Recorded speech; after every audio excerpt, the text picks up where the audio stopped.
여호수아가 가장 먼저 남긴 유언은 지금까지 베풀어 주신 하나님의 은혜들을 기억하라는 것입니다. 여러분, 이스라엘 백성들은 원래 다 변변치 않았음에도 불구하고 그들은 어디를 가든지 승리하지 않습니까? 연전연성. 여리고성이 어떻게 무너졌습니까? 하나님의 말씀을 따라서 여러분 그 성을 돌았을 뿐이에요. 기브온 전투도 마찬가지죠.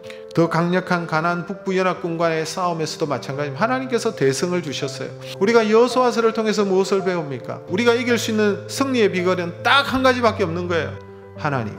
하나님의 도우심입니다. 절대적인 하나님의 도우심만이 우리가 승리할 수 있는 거예요. 그 하나님이 나서시면 우리가 승리하게 되는 것입니다.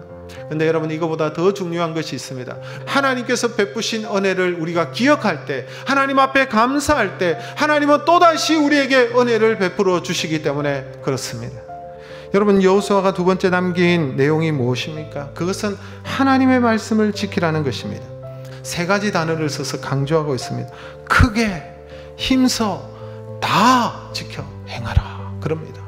우리가 하나님의 말씀을 어떻게 들어야 되겠습니까? 마치 하나님께서 세미한 음성을 말씀하시더라도 확승기처럼 들어야 되는 것입니다. 힘써 하나님의 말씀을 읽고, 힘써 하나님의 말씀을 묵상하고, 힘써 하나님의 말씀을 지키려고 애를 써야 되겠죠. 그리고 하나님의 말씀을 다 지켜 행하려고 힘써라 라는 것입니다. 여러분, 어떻게 하는 것이 하나님을 사랑하는 것입니까? 다른 것을 하나님의 자리에 두지 않는 것입니다. 다른 것이 하나님의 자리에 올라가면 그게 뭐예요?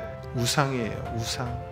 여러분, 우리가 사는 이 세상은 온갖 사상과 종교와 타락된 죄악된 문화들로 가득 차 있지 않습니까? 우리가 그 가운데 살아가잖아요. 여러분, 어떻게 해야 되겠습니까? 아무리 바빠도 여러분 말씀을 읽고 하루를 시작하고, 아무리 일이 많아도 기도하는 시간을 정해놓고 하나님 앞에 기도하고 하나님을 찬양하고 하나님을 높이고 말씀을 묵상하는 삶을 살아야 될 줄로 믿습니다. 하나님 앞에 가까이 나아가시고 하나님만을 사랑하심으로 하나님께서 우리에게 베풀어 주실 그 놀라운 은혜들, 형통의 삶을 살아가는 저와 여러분 되시길 주의 이름으로 축복합니다.